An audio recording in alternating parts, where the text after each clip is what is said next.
cordial saludo a los estimables amigos y amigas de Aclarando Conceptos, tanto en TVX como en Facebook y en YouTube.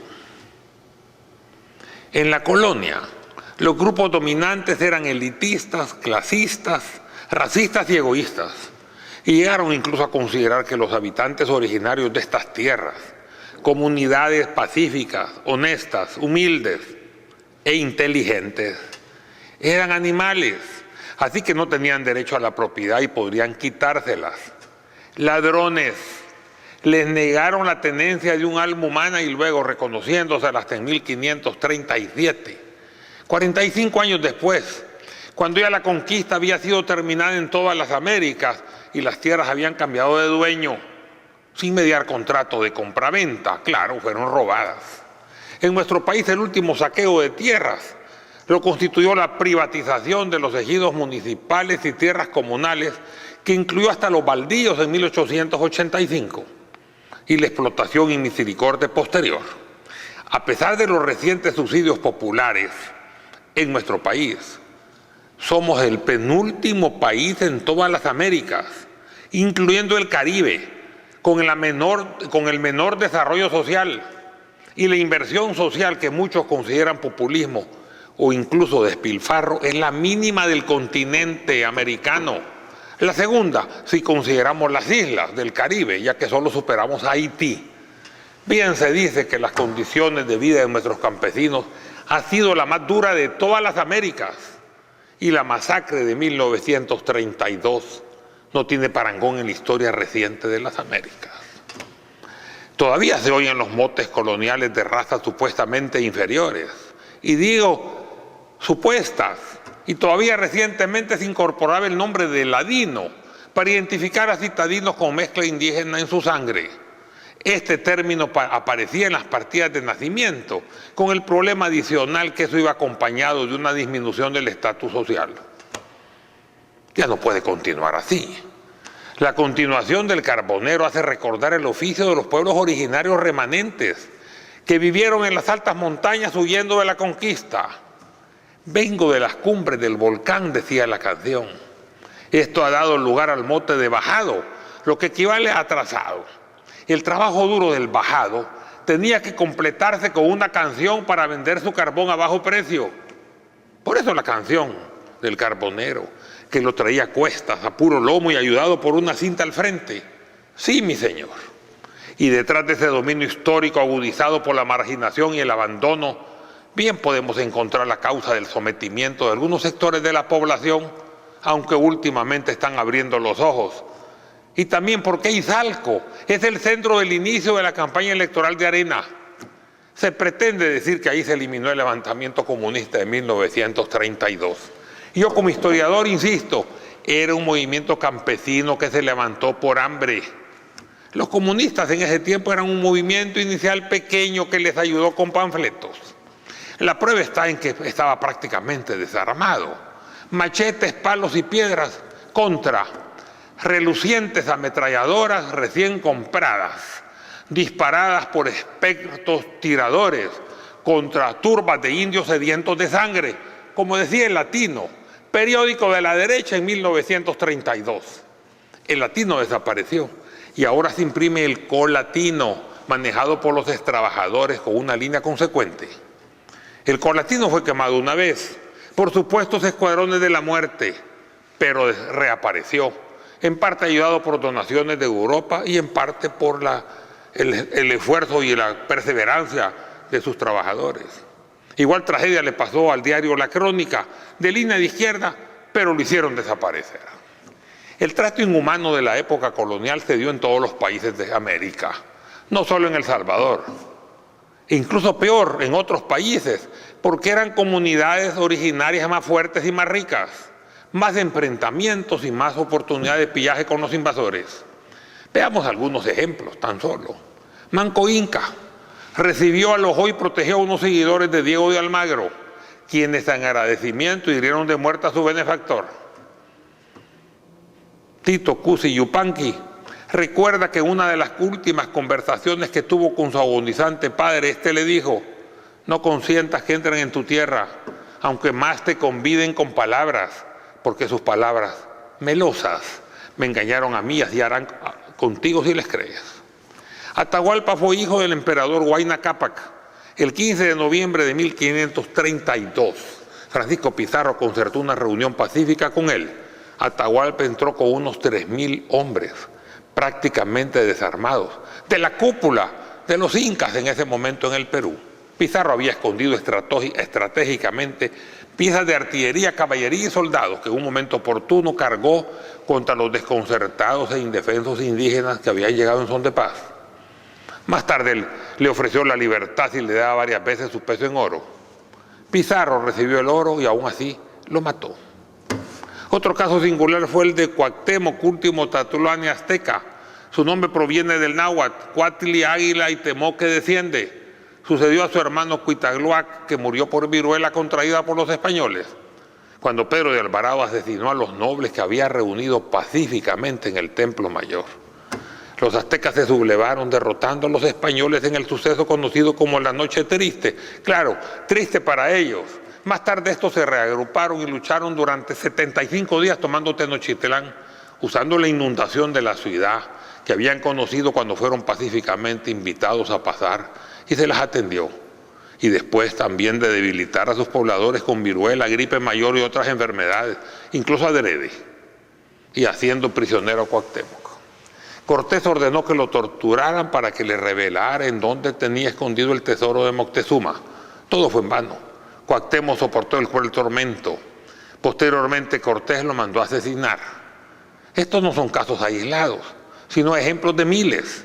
La base, la codicia despiadada de los conquistadores, el racismo, el desagradecimiento, el engaño y la mentira. Ojo, que esos males todavía subsisten, incluso en ciertos medios.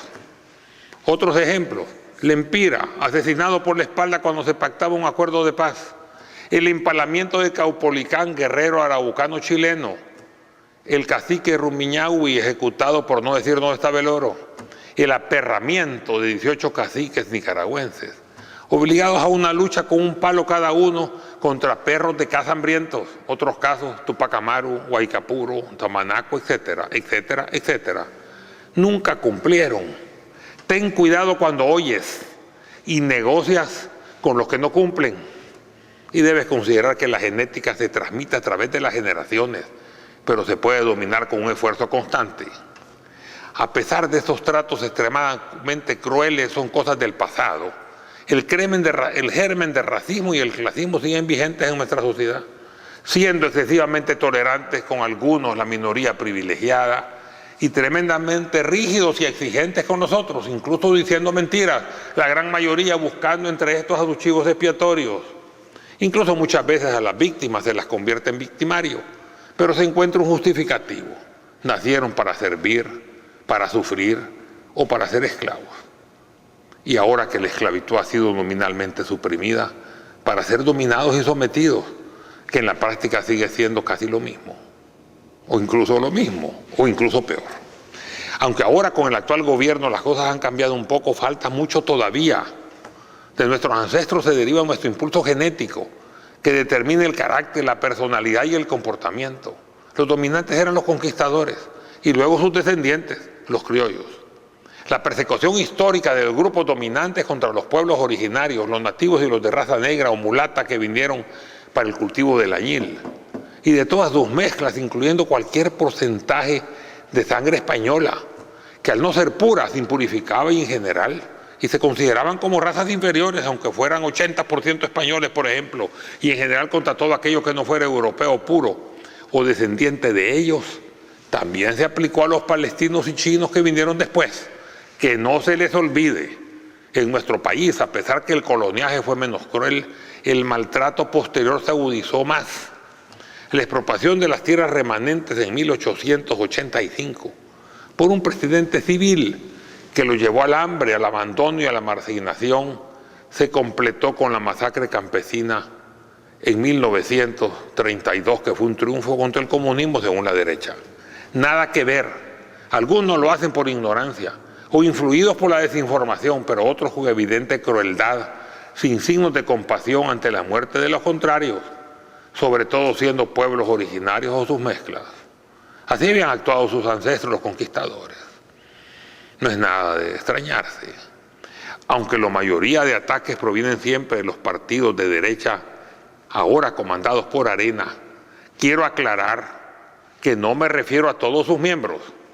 Debo aclarar que en Arena hay elementos amigos, muchos de ellos personas valiosas y correctas, y por consiguiente no me estoy refiriendo a Arena en su conjunto, me refiero únicamente a ese sector racista y clasista dentro de Arena y alrededor de ese partido, y que lamentablemente tienen mucho poder dentro de él, y tienen seguidores sumisos que todavía les da miedo hasta abrir los ojos.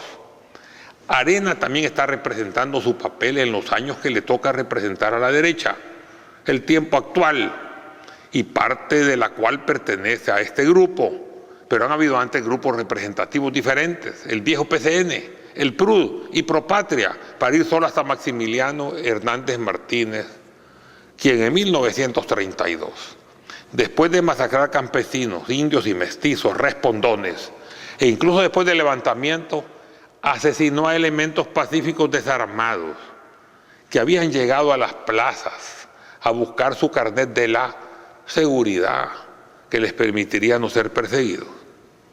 Era solo una política despiadada, una táctica para hacer que llegaran desarmados a las plazas.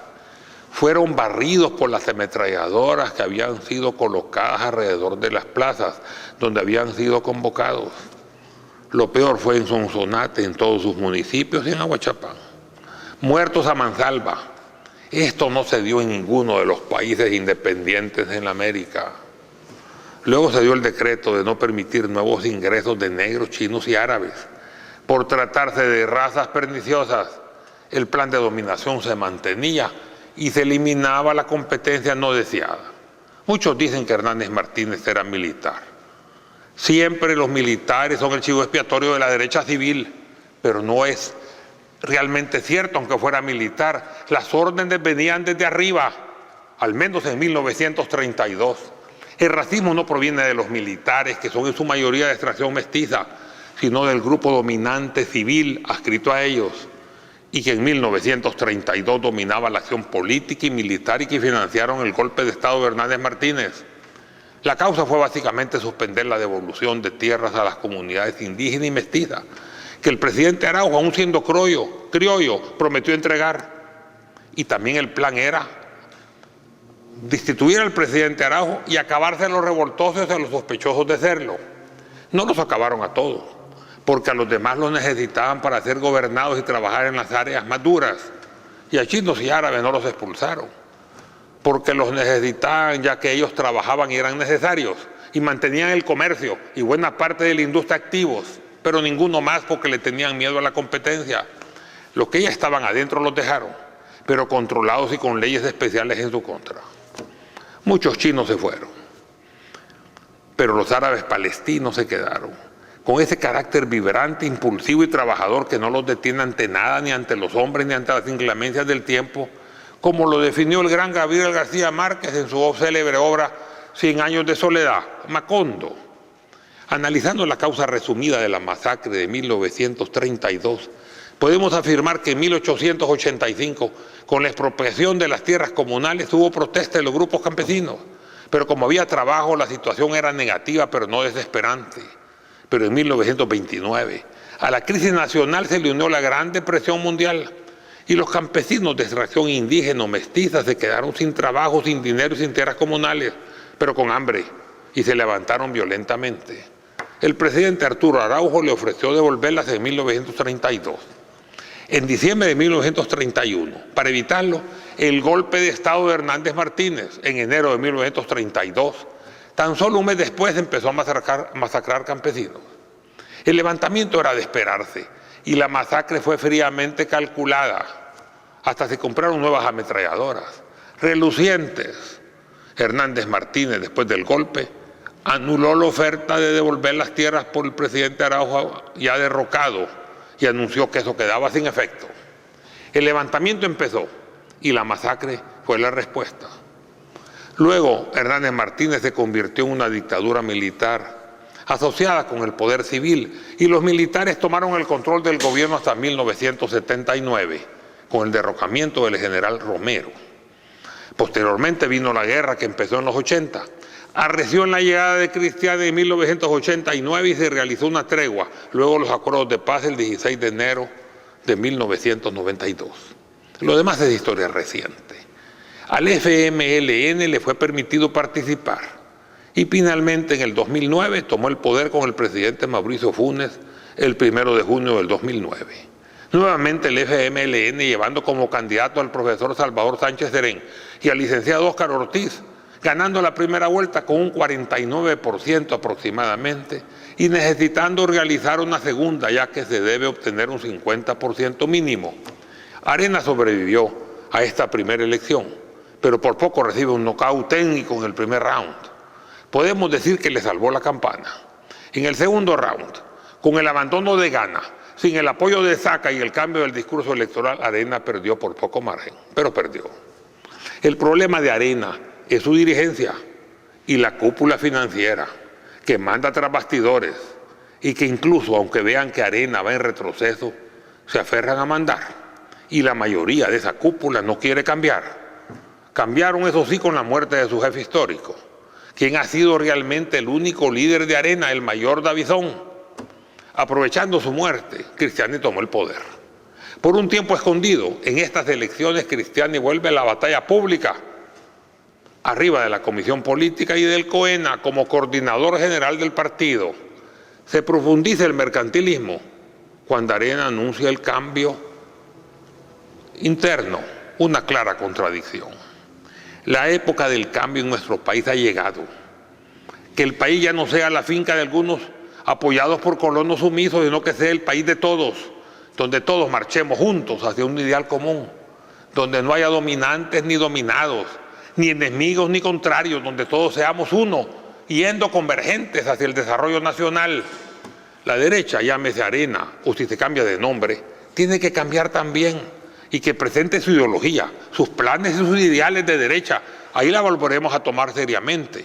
Individuos capaces y conscientes hay en la derecha. Solo falta que se quiten el miedo y tomen realmente liderazgo. Pero si Arena no cambia realmente, no de apariencia solamente, tendremos lamentablemente más de lo mismo, que el pueblo escoja, aunque lo más seguro es que Arena, sin cambiar de esa forma, volverá a perder. Muchas gracias.